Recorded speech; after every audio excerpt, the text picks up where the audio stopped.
د حجاز مقدس نه د مکی د پاک وطن نه شیخ الهند گرفتار کو او شیخ الهند واځ نه دی شیخ الهند سره خپل شاګردان حضرت حسین احمد مدینه رحمت الله علیه مسره دی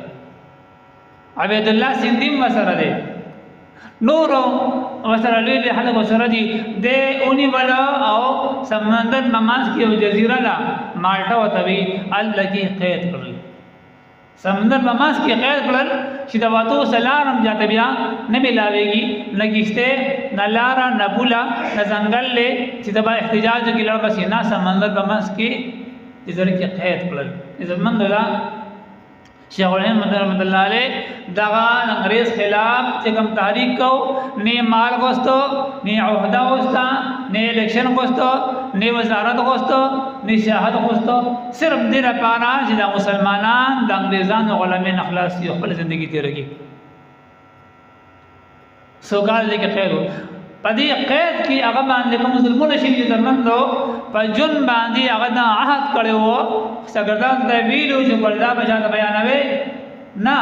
من کله قرباني کو نه من کله بسر روالو یره من بلانکی کار کړی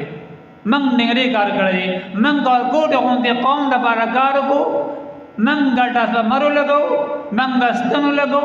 من سکول جوړ کو من هسپتال جوړ کو من قوم د بارا زګارو کو نمبر بیلوی وړو لګو چې ګوره بشکریا پلان کې شیخ الهند رحمت الله علیه د قوم د بارا سونه قرباني وکړه چې کله وفات شو وفات نفس کله لمباو سیکو کله لمباو نه باندې ملا باندې ملا کې سړي وي ملا کې دون غټه غټه سړي وي چې باقي دا ګوته ورتلې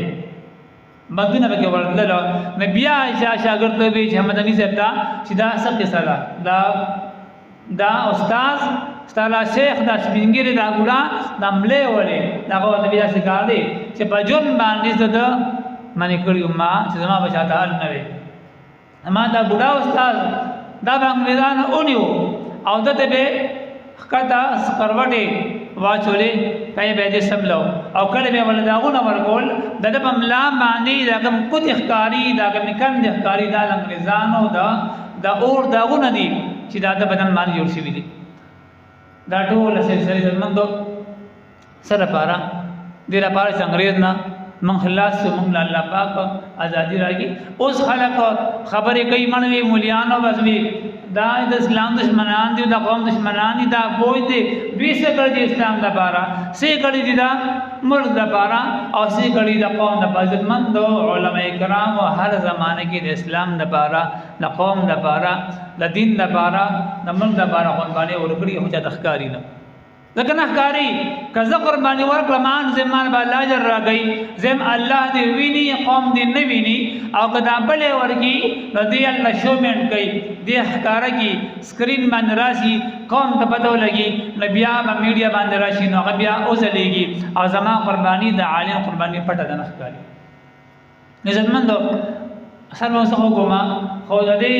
دې له قربانو نفس بیا یو طرف دا الله جل شانه د انګريز نامو قوم خلاص کو او بیا د پاکستان د آزادۍ لپاره هم علماء کرام ډېر لوی قرباني ورکړي